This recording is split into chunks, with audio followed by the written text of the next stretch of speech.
I'm going to tell you a story about ghosts today, specifically the ghost of a witch. And let me warn you, this isn't your normal ghost story. This one bleeds evil.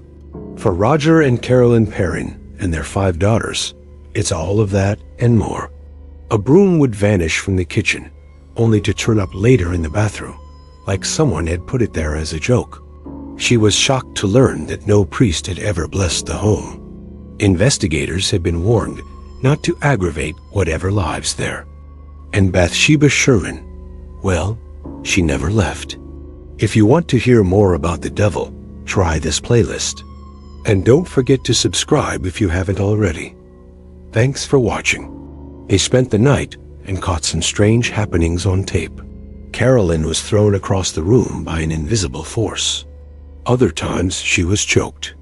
Lorraine saw her levitate before slamming to the ground hard enough to crack the wooden boards underneath her. The whole house shook. Then Lorraine started feeling it too. She felt something latched onto her, digging its claws into her throat.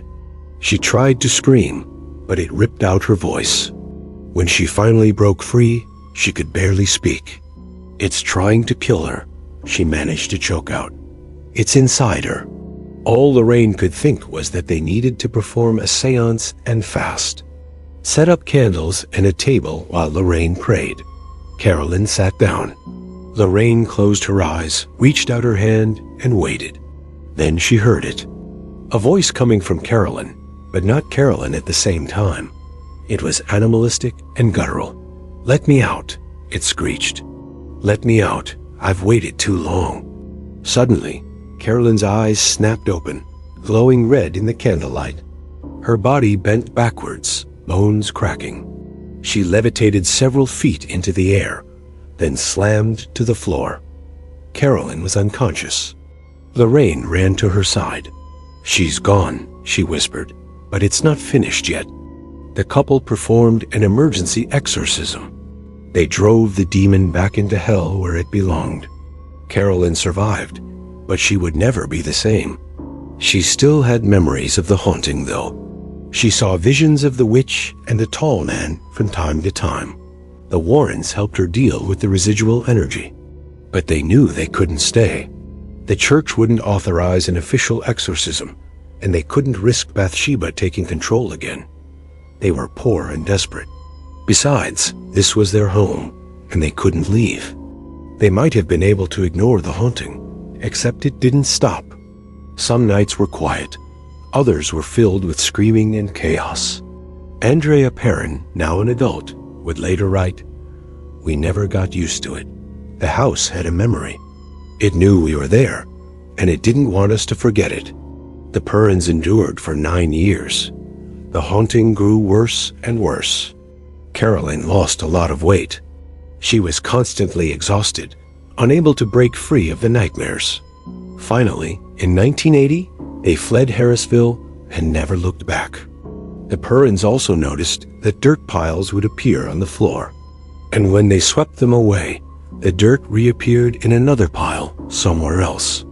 They could hear scraping sounds, like someone was shuffling chairs or dragging metal mops across the floor. That was during the day, though. After dark, the real horrors began. The Perron daughters were the first to notice. They saw shadows in the corners of their eyes, fleeting glimpses of a tall man wearing a suit. He seemed to glide through the halls, always keeping a safe distance. He never came close enough for them to get a good look, but they all agreed on one thing: he was smiling.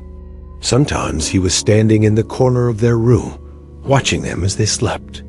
They could feel his presence growing stronger each night, making the bed shake, causing their stuffed animals to fall off shelves and clatter to the floor.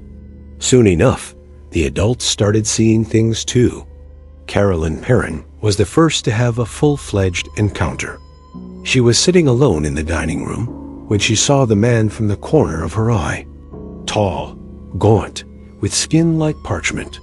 He wore a dark suit that glistened in the candlelight. And yes, he was smiling. And then he was gone. Carolyn didn't think much of it. Sure, it was strange, but how do you explain something like that? Days passed, and then the encounters grew more frequent. Then they started happening during the day. Carolyn would hear footsteps above her head on the second floor, even though she knew the kids were downstairs playing. She'd find the front door wide open, even though the latch was broken, and she'd sworn she locked it. Little Cindy started sleepwalking into closets and screaming, "Get away from me, witch. You can't hurt me." Those are the first times Carolyn really took notice. That's when she dug into the history of the farmhouse and discovered it had a bloody past.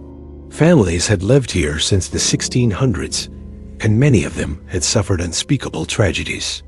A son drowned in the nearby lake after killing his sister. A wife killed her husband and children and buried them in the cellar. A daughter hung herself in the barn. Suicide followed murder. Death followed destruction.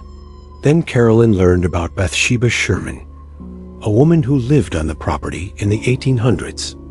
She was a cold-hearted woman who sacrificed anything for power, including the lives of her own children. Local legend said she sold her soul to the devil and used her powers to curse the land before taking her own life.